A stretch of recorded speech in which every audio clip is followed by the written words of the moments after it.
오늘 말씀은 야고보서 3장 1절부터 12절까지 말씀입니다. 내 형제들아, 너희는 선생된 우리가 더 큰 심판을 받을 줄 알고 선생이 많이 되지 말라. 우리가 다 실수가 많으니 만일 말에 실수가 없는 자라면 곧 온전한 사람이라 능히 온 몸도 굴레 씌우리라. 우리가 말들의 입에 재갈 물리는 것은 우리에게 순종하게 하려고 그 온 몸을 제어하는 것이라. 또 배를 보라. 그렇게 크고 광풍에 밀려가는 것들을 지극히 작은 키로서 사공의 뜻대로 운행하나니 이와 같이 혀도 작은 지체로 돼 큰 것을 자랑하도다. 보라, 얼마나 작은 불이 얼마나 많은 나무를 태우는가. 혀는 곧 불이요 불의 세계라. 혀는 우리 지체 중에서 온 몸을 더럽히고 삶의 수레바퀴를 불사르나니 그 사르는 것이 지옥불에서 나느니라. 여러 종류의 짐승과 새와 벌레와 바다의 생물은 다 사람이 길들일 수 있고 길들여 왔거니와 혀는 능히 길들일 사람이 없나니 쉬지 아니하는 악이요 죽이는 독이 가득한 것이라. 이것으로 우리가 주 아버지를 찬송하고 또 이것으로 하나님의 형상대로 지음을 받은 사람을 저주하나니 한 입에서 찬송과 저주가 나오는도다. 내 형제들아, 이것이 마땅하지 아니하니라.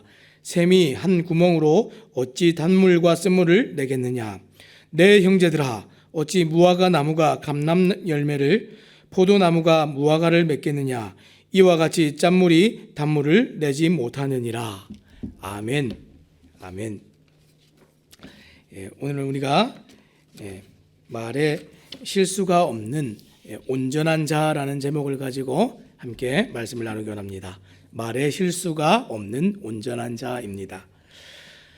우리가 이 사람들이 살아가면서 내면의 변화를 가장 잘 보여줄 수 있는 것이 무엇입니까? 그것이 말이 되겠죠. 이 말의 변화를 통해서 우리가 일기예보를 보듯이 사람의 내면을 예측하기도 하고 그 예측한 것을 가지고 반응을 하기도 합니다. 우리가 자녀들을 길러보면 엄마 아빠 말하는 거 보면 딱 알죠. 아이들이 엄마 아빠 말하는 거 딱 보면서 일기예보를 예측하듯이 예측을 합니다. 우리가 다른 사람들을 만나서 이 사회생활을 할 때도 사람들의 이 말을 통해서 이 사람의 기분도 알고 오늘 컨디션도 알고 생각도 의중도 어느 정도 알아볼 수가 있습니다. 우리가 말의 변화로 그 사람의 심리 상태를 알기도 하고 말의 변화로 심지어는 우리가 이 영적인 상태까지도 알 수가 있습니다. 그래서 예수를 믿고 난 후에 가시적으로 나타나는 성도의 가장 큰 변화가 무엇이겠습니까? 그 말에서 찾아볼 수가 있습니다. 예전에 예수 믿기 전에는 이 말에 불평과 불만과 또 세상에 대한 원망과 또 하나님에 대한 이 모든 이제 이 죄들이 거의 다 쏟아져 나오는데 예수를 믿고 난 다음에 우리가 어떻게 변합니까? 입에서 하나님을 찬양하고 인정하고 정말 하나님 행하신 그 놀라운 일들을 우리가 기뻐하고 이런 말들이 우리 가운데 나오겠죠. 왜 그렇습니까? 그도 그럴 것이 세상이 뒤집히고 달라졌기 때문에 그렇습니다. 내가 알고 경험하고 믿는 세상이 달라진 것이죠. 내가 보고 듣고 이해하는 것이 달라졌고 믿는 것이 달라지면 그것이 그대로 말에 반영이 돼서 쏟아져 나오게 되어 있습니다. 그래서 야고보는 이 믿음의 열매로서 맺혀지는 행실에 관한 이 첫 번째 예로 지금 언어 생활을 얘기하고 있습니다. 우리가 어저께 이 행위와 이 행실에 관한 얘기들을 좀 나누었었는데 지금 우리가 좀 헷갈리지 말 것은 구원의 자격을 갖추기 위한 공로나 행위가 아닙니다. 성도로서 마땅히 맺어가야 될 열매로서의 행실, 지금 여기에 지금 집중을 하고 있습니다. 우리가 좀 전에 이제 이 자격을 갖추기 위한 행위와 열매로서 행실 이렇게 얘기했는데 어떻게 구별할 수 있습니까? 이미 믿은 성도의 자람과 성숙을 이루어가는 이 성화는 반드시 성경이 이 얘기를 할 때 노력과 열심과 공로를 기대하고 그것을 요구합니다. 그저 가만히 있어서 은혜로 얻어지는 것이 아니라 최선을 다해서 얻어내도록 그렇게 가르치고 있습니다. 성경이 구원이라는 주제를 다룰 때는 어떻게 합니까? 노력과 열심을 절대로 요구하는 적이 없지요. 유일한 요구가 어떤 겁니까? 그냥 믿어라. 이게 전부입니다.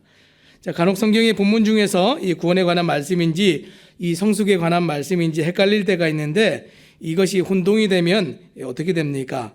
마치 구원의 선행을 더해야 될 것처럼 그렇게 여길 때가 있습니다. 행실이 구원을 이루는 조건처럼 비춰질 때도 있습니다. 그때 성경이 전적으로 예수의 공로에만 기대하는지 아니면 우리의 열심과 노력과 또 우리 선택들을 보면서 그것을 요구하는지 보면 좀 쉽게 구별을 할 수가 있겠죠. 자, 성경의 그 어떤 본문도 우리의 구원을 이루는 일에 예수 그리스도 외에 다른 것을 말씀한 적이 단 한 번도 없습니다. 자, 오늘 그런 관점에서 오늘 본문은 말에 실수가 없는 온전한 자가 되라 이렇게 얘기했습니다. 무엇을 했습니까?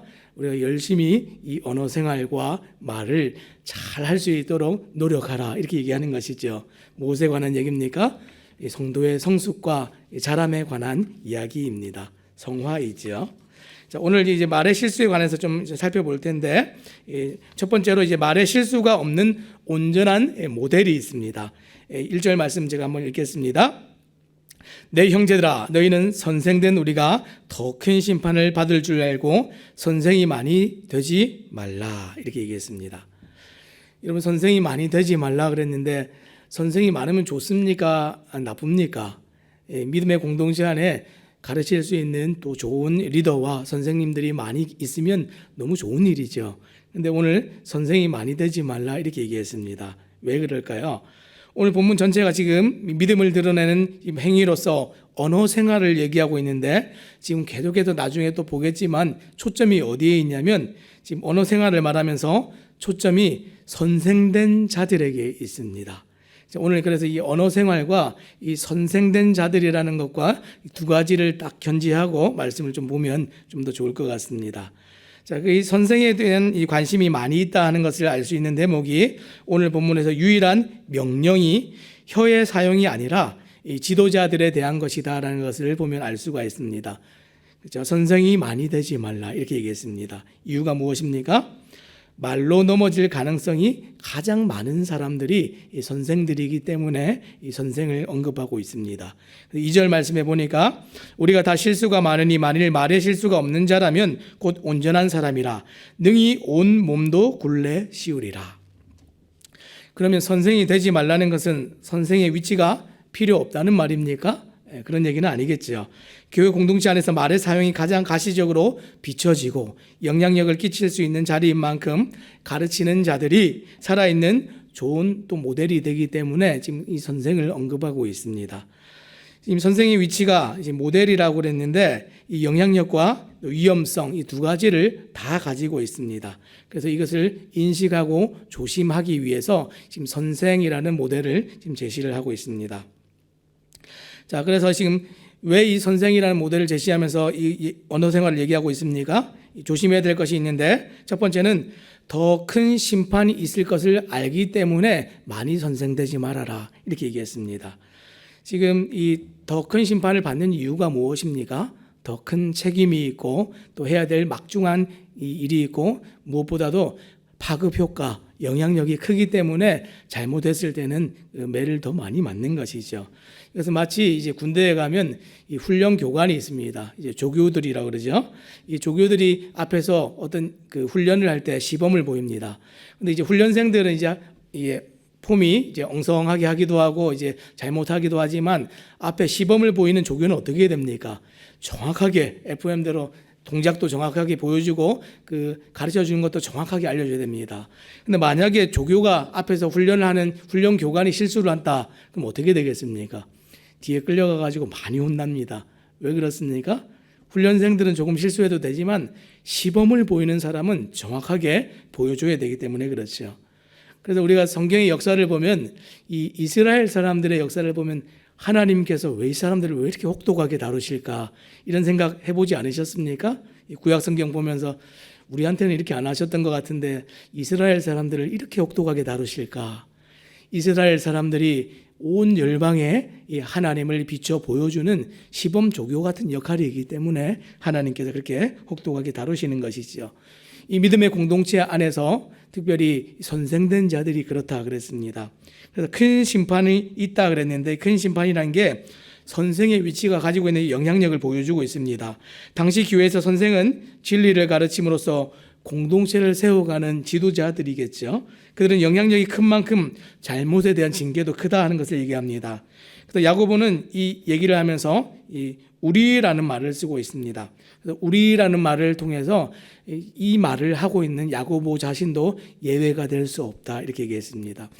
나도 잘못하면 심판당할 수 있지 이렇게 얘기를 했습니다. 자, 또 그리고 많이 선생되지 말라 한 이유가 무엇입니까? 이 영향력이 크기 때문에도 그렇지만 이 말의 위험성이 또 크기 때문에 그렇습니다. 이 선생된 사람은 여러 면에서 넘어질 수 있는 요인들이 많은데 가장 넘어지기 쉬운 것이 말입니다. 말. 그러므로 말은 넘어지지 않으면 온몸을 굴레 씌울 능력이 있는 온전한 사람이 된다 이렇게 얘기했습니다. 말로 넘어지지만 않으면 다른 것은 다 쉽다는 거죠. 그만큼 말을 통제하고 말을 훈련하고 말을 성숙하게 만드는 게 제일 어렵다는 겁니다. 지금 이 우리의 성숙한 행위를 다루어가는 일에 있어서 사실은 제일 어려운 것을 제일 먼저 얘기했습니다. 제일 어려운 거 하고 나면 나머지는 금방 좀 쉽게 상대적으로 할 수 있겠죠. 그래서 이 말을 통제하는 것도 말에 있어서 가장 영향력을 끼치는 모델로서 선생을 제시하면서 우리가 이 믿음의 성숙을 이루어가는데 온전한 모델이 되어가야 되는데 그 가장 지향점들을 이렇게 먼저 이렇게 보여주고 있습니다. 자, 결국 좋은 선생이 되고 공동체에서 좋은 신앙의 모델이 되는 것은 말을 어떻게 잘 하는가, 말을 어떻게 통제하는가에 달려 있습니다. 그래서 그리스도인들이 맺어가는 여러 가지 선한 좋은 열매들이 있는데 모든 면에서 온전한 사람은 사실 말의 성숙을 이룬 사람이 다른 모든 것도 성숙한 사람이 될 확률이 더 높겠지요. 언어의 성숙이 모든 성숙에 영향을 주는 것처럼 오늘 성경의 초점이 지금 선생에게 있는 이유도 좋은 모델이 되는 것, 이 말에 있기 때문에 그렇습니다. 자, 그래서 오늘 우리가 좀 모두가 좀 온전하고 성숙한 사람 되기를 원하지 않습니까? 그런 거 원하지 않는 사람이 어디 있겠습니까?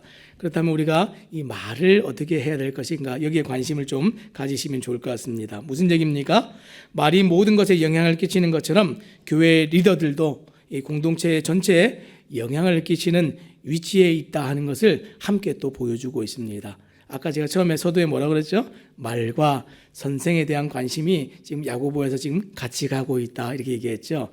말도 작은 것이지만 크게 영향을 미치는 것처럼 선생도 한 사람이지만 또 많은 사람에게 영향을 끼치는 것처럼 이 말과 말을 가장 많이 사용하는 선생된 자들이 공동체에게 있어서 좋은 영향을 끼치는가 나쁜 영향을 끼치는가 이것은 진짜 중요한 문제다라고 얘기하고 있습니다. 자, 그러면 이제 두 번째로 첫 번째로 말의 모델을 좀 먼저 제시하고 보여줬다면 그럼 말의 모델이 된 자들이 어떤 영향을 끼치는가 3절에서 이제 8절까지 좀 나오는 이제 내용들을 함께 살펴보겠습니다. 야고보는 단순히 말에 대한 일반적인 지금 권면을 하려는 게 아닙니다. 세상에서 얘기하는 것처럼 말을 예쁘게 하고 사람들에게 기분 좋게 하고 이 정도 수준으로 얘기하려는 것이 아닙니다. 이 당시 교회 안팎에서 진짜로 힘든 일들이 많이 있었죠. 믿음의 도전들과 시험과 어려움을 경험하는 성도들에게 좋은 선생과 지도자의 역할과 중요성을 함께 인식시키고 가르치고 있습니다. 한번 생각해 보시기 바랍니다. 오늘도 참 이 신앙생활하기 어려운 시절을 우리가 보내고 있는데 이 믿음의 공동체 안에 정말 중요한 요소의 이 신앙의 리더들과 지도자들이 사라진다. 한번 생각해 보시기 바랍니다. 이 교회 담임 목사님이 어느 날 사라진다. 이 교회 각 부서의 사역자들이 없고 각 부서의 리더들이 없고 구역장을 맡고 있던 분들이 어느 날 갑자기 무더기로 저는 하지 않겠습니다. 이렇게 내려놓는다든지 이런 일이 많이 일어난다 생각해 보십시오. 이 믿음의 공동체가 잘 서갈 수 있겠습니까? 진짜로 이 중요한 역할들이고 위치들인 것이죠. 그래서 본문에서 말의 영향력을 볼 때 그 말과 함께 이 선한 선생들의 역할, 선한 선생들이 해야 될 그 일이 말에 있다는 것을 함께 보여주고 있습니다. 그래서 이 교회 리더들에 대한 이 두 가지를 같이 이제 놓고 이제 보여주고 있는데 지금 앞에 이제 나오는 내용들은 좋은 영향력들이고 뒤에 나오는 내용들은 이제 악한 나쁜 영향력도 함께 끼칠 수 있다는 것을 동시적으로 보여줍니다. 그래서 먼저 앞에 나오는 내용들 보니까 3절에서 4절에 이렇게 얘기했습니다. 우리가 말들의 입에 재갈 물리는 것은 우리에게 순종하게 하려고 그 온몸을 제어하는 것이라. 또 배를 보라. 그렇게 크고 광풍에 밀려가는 것들을 지극히 작은 키로서 사공의 뜻대로 운행하니, 이렇게 얘기를 했습니다. 지금 앞에서 먼저 얘기한 것은 말의 큰 영향력을 얘기합니다. 작은 이제 말에게 재갈을 물려가지고 그 큰 말을 통제를 하고 제어할 수 있듯이 이 한 사람이 이 교회에 미치는 리더들의 영향력, 선생들의 영향력은 그렇게 크고 또 말의 영향력이 그렇게 크다, 이렇게 얘기했습니다. 또 뭐라고 합니까? 4절에도 작은 배가 움직이는데 광풍이 막 이렇게 밀려오는데도 배가 탁 중심을 잡고 운행을 잘 할 수 있는 게 어떻게 됩니까? 키를 잡고 운전을 잘 해서 사공이 그것을 잘 움직이기 때문에 그렇게 할 수 있다, 이렇게 얘기했습니다. 우리의 온 몸에서 입술이, 말이 그런 역할을 하고, 믿음의 공동체에서는 좋은 선생이 좋은 영향력을 끼칠 때 그런 역할을 할 수 있다, 이렇게 보여주고 있는 것이죠. 그런데 반대로 영향력이 큰 만큼 이것이 잘못 사용되거나 이것이 잘 운행되지 않을 때는 어떤 일이 있겠습니까? 아주 치명적인 일이 일어납니다. 그래서 5절과 6절 말씀에 보니까 이렇게 얘기했습니다. 이와 같이 혀도 작은 지체로 돼 큰 것을 자랑하도다. 보라, 얼마나 작은 불이 얼마나 많은 나무를 태우는가. 혀는 곧 불이요 불의의 세계라. 혀는 우리 지체 중에서 온몸을 더럽히고 삶의 수레바퀴를 불사르나니 그 사르는 것이 지옥불에 사느니라. 지옥불에서 나느니라. 지금 이 말에, 혀에 관한 얘기를 하면서 불이다, 이렇게 얘기했습니다. 여러분, 불이라는 게 정말 무섭죠. 작은 불씨만 있어도 산을 태웁니다. 그렇죠. 산불 나는 것 보시면 대부분 등산 갔다가 어떤 사람들이 담배꽁초 조그만 불씨 하나 떨어뜨린 걸로 말미암아서 불이 나게 되는 경우가 굉장히 많습니다. 말이 그렇다는 것이죠. 말을 잘못하고 말을 잘못 사용하고 이렇게 했을 때는 이 말의 영향력은 누구에게 다가가겠습니까? 환경에 가는 것이 아니라 사람들에게 다갑니다. 사람들에게 상처를 주고 사람들을 다 막 무너뜨리고 이럽니다. 교회를 나오지 않게 되는 사람들 중에 말에 상처를 입어서 나는 이제 상처 입었어요. 누군가의 말이 나를 상하게 했어요. 이것이 가장 클 때가 많습니다. 어떤 사람은 교회를 막 떠나게 되는 사람들 보면 한 사람의 작은 말이 그 사람을 그렇게 만들게 된 경우가 굉장히 많습니다. 그만큼 말의 영향력이 크고 말을 잘못했을 때 파급 효과도 굉장히 크게 된 것이죠. 또 어떻게 합니까? 이 온몸을 더럽히는, 인생을 다 망가뜨리는 것과 같다, 이렇게까지 얘기를 했습니다. 마찬가지로 이 말을 가장 많이 사용하는 선생된 자들, 리더들이 앞에서 가르치는데 정말 잘못된 방향으로 인도하거나 정말 이 앞에서 하나님께서 원하시는 말씀이 아닌 다른 어떤 것으로 얘기했을 때 그 파급 효과는 말로 할 수가 없죠. 한 사람에게 어떤 사람이 상처를 줬다면 여기 앞에서 얘기하는 어떤 사람들은 공동체 전체에게 굉장히 큰 데미지를 줄 수 있는 아주 위험한 일이 벌어진다 하는 것을 그렇게 얘기하고 있습니다. 말의 영향력입니다. 큰 영향력이지만 혀를 잘못 사용하는 위험성들을 지금 얘기하고 있습니다. 그렇기 때문에 그 혀를 가장 많이 사용하는 위치에 있는 자들은 이 말씀을 반드시 생각해야 되고 그 영향력을 반드시 생각해야 됩니다. 우리가 이 개인의 영적인 성숙을 위해서도 이 말의 성숙을 생각해야 되고 공동체를 세워가는 일을 위해서도 이것을 우리가 생각할 필요가 있습니다. 결코 쉬운 일이 아니죠. 길들이기 너무나 어려운 것이고 아까 뭐라고 했습니까? 이것만 하면 나머지 모든 것들은 성숙을 이루는 것, 그렇게 이것에 비해서는 어렵지 않다 그랬는데 그만큼 어려운 것입니다. 그래서 이제 이 뒤에 나오는 내용들이 뭐라고 합니까? 이것이 얼마나 쉽지 않은가, 그것을 또 얘기합니다. 7절에서 8절 나오는 내용들은 이 여러 종류의 짐승과 새와 벌레와 바다의 생물은 사람이 다 길들였습니다. 사람이 세상에서 환경을 길들이지 못한 것은 없어요. 그런데 성경이 오늘 뭐라고 얘기합니까? 세상 모든 환경을 다스리고 길들이고 사람들이 다 깎아 만들고 맞추어내도 이 혀를 길들이는 일은 못한다, 참 쉽지 않다, 이렇게 얘기했습니다. 그런데 오늘 성경이 진짜 하고 싶은 얘기가 무엇입니까? 못한답니까? 어렵지만 할 수 있답니까?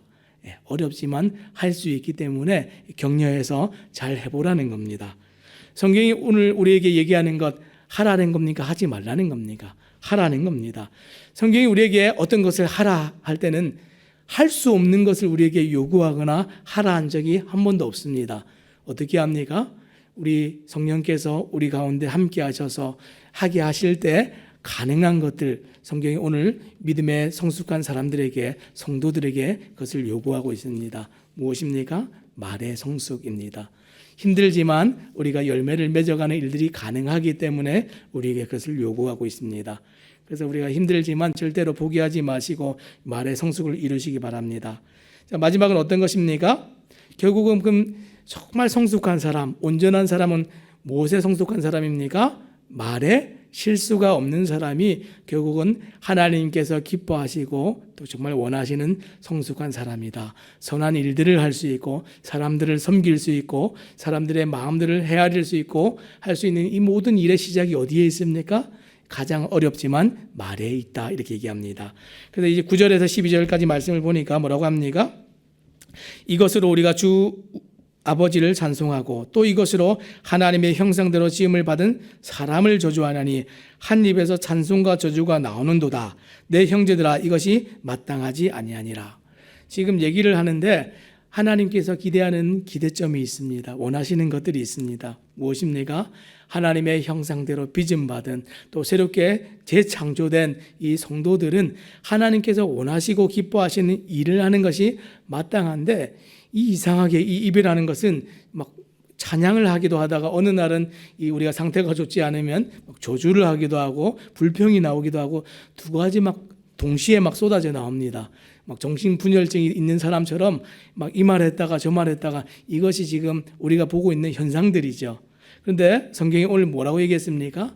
마땅하지 않다, 이렇게 얘기를 했습니다. 지금 이 얘기를 시작할 때 지금 주어가 무엇입니까? 주어가 지금 우리입니다. 우리가 개의치 않고 이중적으로 혀를 사용하는 이 실제적인 문제, 공동체에 함께 지금 부딪혀가는 문제를 딱 떠올려서 이것을 지금 다루어내고 있습니다. 그래서 결국 하고 싶은 말은 그것은 옳지 않다, 마땅하지 않다, 성도에게 있어서는 그것은 부적절한 일이다, 이렇게 얘기했습니다. 왜 그렇습니까? 하나님께서 목적하고 불러서 우리를 부르실 때는 그런 목적으로 부르지 않으셨기 때문에 그렇습니다. 그래서 성도가 그렇게 살아가는 것은 모순이라는 것이죠. 그래서 마지막에 또 뭐라고 얘기합니까? 우리로 시작했던 주어가 형제들아, 이렇게 바꿉니다. 형제들아. 환기를 시켜주죠. 하나님의 자녀로서 찬송과 저주가 같은 입에서 나오는 것이 합당하지 않다, 이렇게 얘기했습니다. 그럼 무슨 얘기입니까? 이 혀를 사용하는데 일관성 있게 하나님이 원하시는 목적대로 하나님을 찬양하고 사람들을 격려하고 권면하고 세워주는 일로서 살아가도록 그렇게 가르치고 있습니다. 그래서 우리가 일관되게 살아가는 것, 이것이 정말 성숙입니다. 일관된 말을 하는 것, 어떻게 합니까? 선한 말을 자꾸 일관되게 하는 것입니다. 그래서 디모데전서 3장 8절에도 이 교회의 리더 되었던 이 집사들에게 집사의 자격 조건들을 얘기할 때 뭐라고 얘기했습니까? 디모데전서 3장 8절에 이와 같이 집사들도 정중하고 일구이연하지 아니하고, 이렇게 얘기했습니다. 이 리더의 자격 조건 중에 일구이연하지 않는, 한 입으로 두말하지 않습니다. 한 입으로 두말하지 않는 얘기는 우리가 이 말했다 저 말했다 그렇게 하지 말아야 될 것도 있지만, 하나님을 온전히 우리가 찬양하고 하나님께서 기뻐하시는 말만 하는 것, 이것이 또 일구이연하지 않는 것이 되겠죠. 또 뭐라고 얘기합니까? 그 예로 이 마지막에 이 샘이 한 구멍에서 어찌 단물과 쓴물을 내겠느냐. 내 형제들아, 무화과 나무가 감람 열매를, 포도나무가 무화과를 맺겠느냐. 짠물과 단물이 한 구멍에서 나오지 못하는 것처럼 우리 속에 있는 것이 그대로 나오기 때문에 우리 속에 무엇이 있는가를 점검하고 확인하고 우리의 정체성이 무엇인지를 기억하라. 성경이 그렇게 얘기하면서 오늘 말씀을 맺고 있습니다. 이 말씀을 맺을 때 마지막에 뭐라고 얘기했습니까? 이 성도들을 부를 때 자기가 누구인지를 기억하도록 이렇게 불렀습니다. 형제들아. 우리가 누구인지를 기억하면 우리의 정말 행동 거지가 바르게 되지요.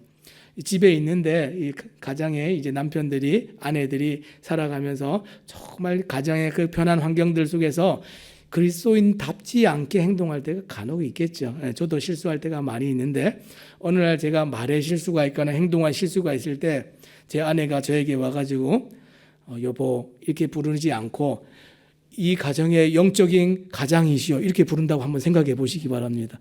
그러면 제가 그 말 들으면서 이제 무슨 생각을 하겠습니까? 내 정체성이 내가 누구인지를 생각하면 내가 지금 실수한 것을 이렇게 바르게 잡도록 이렇게 얘기하는 거나 생각이 번뜩 나지 않겠습니까? 오늘 그 말입니다. 지금 이 언어 생활을 잘 하도록 믿음의 역할을 감당해야 되는 요소에 있는 사람들에게 이렇게 얘기합니다. 형제여, 자매여, 그리스도의 몸된 지체여 이렇게 얘기하면서 우리가 무엇을 해야 되는지 어떻게 살아가야 되는지 그렇게 기억나도록 만들어주고 있습니다. 오늘 하루를 살아갈 때에 우리가 어떤 나무에 붙여지고 우리가 누구의 몸된 가지로서 살아가고 있는지 우리가 늘 잊지 마시고 언어 생활도 우리 삶의 모든 행실도 하나님 기뻐하시는 삶으로 그렇게 살아지시는 우리 모든 성도님들 되시기를 주님의 이름으로 부탁드립니다. 기도하겠습니다.